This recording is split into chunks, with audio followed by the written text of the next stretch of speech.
invasiveness, toxicity, and horror. Do you lie to the police and say, this person isn't here? Do you give them sanctuary and safe harbor?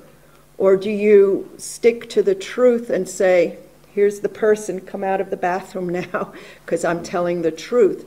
Guess what Kant decides? You have to tell the truth and hand over the person. Now, these are Kantian laws and equivocations on hospitality, but Derrida says that all hospitality is fatefully based and tragically adherent to the offer that Lot makes of his daughters to the strangers for a nocturnal and sustained rape by the guests. So that all hospitality, should we even know what it is based on this story that continues to infest and determine the possibility of welcoming. What is unconditional hospitality?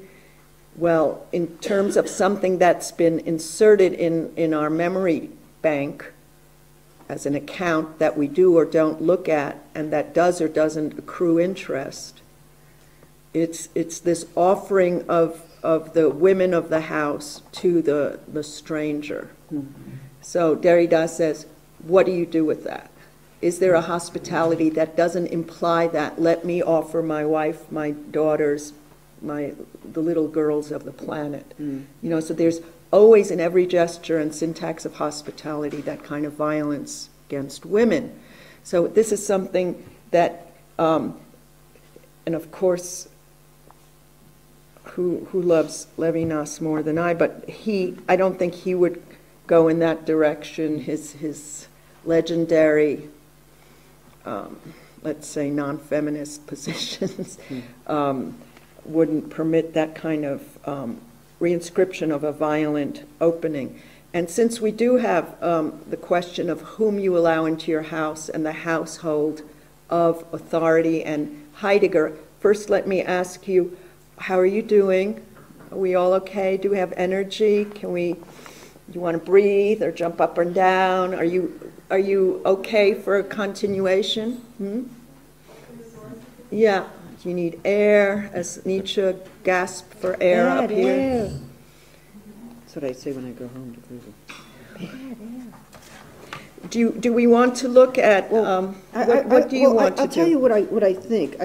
What I would love to do is maybe just look at the opening of Lecture 5 of what is called Thinking, because I think it's there that questions of thinking and of welcome, but also, interestingly enough, of a peculiar organization of sexual difference, right, takes place. And we've talked a lot about how Arendt on thinking implies some relationship to the other and the gendering of that division to some degree. Where is it in Heidegger, or how do we understand this, especially in relationship to the question of obedience, which still remains that enigmatic moment in Arendt, giving orders, its relation to philosophy.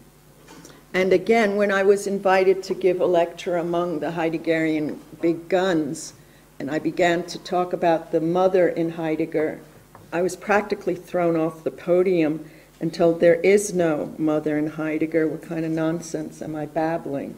So I asked my beloved class if I was hallucinating or if they too saw the mother. And they go, no, there's no mother here. No. I'm like, so this is smack in the middle of part 2 of Was heißt denken.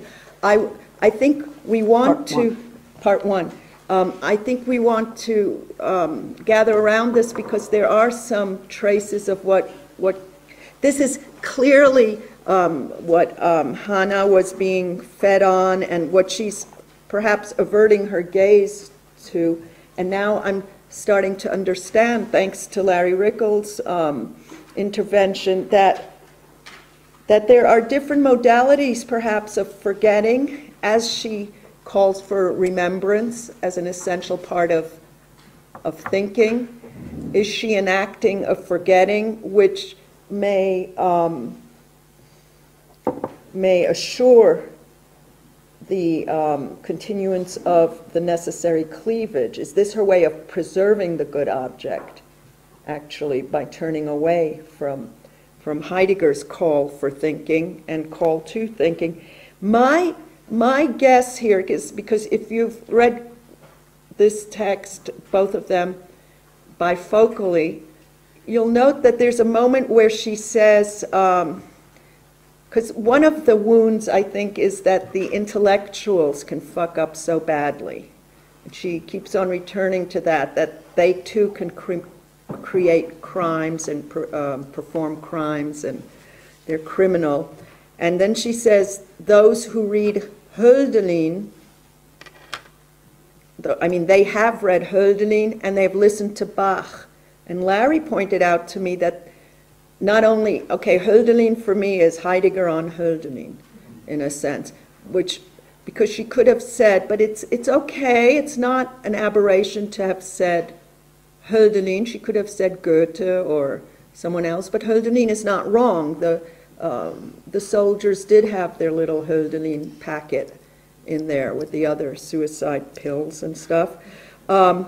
But what Larry pointed out rightly, the displacement, but that can still refer to Hölderlin as I mean, it could try to be a deflection or such. But in any case, is the Bach, you can, it's usually Beethoven, right? So, and you can hardly imagine, though, watch someone, maybe you will tell me,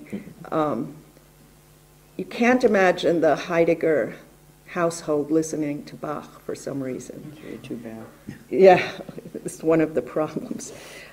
So my suspicion, because I'm thinking of a substitution and a series of displacements that I'm telling you too quickly about, my suspicion is that the address here is to Heidegger's other text on thinking, which is about loss and loneliness, and it's his text on Hölderlin, namely Hölderlin's hymn called Andenken, which is remembrance.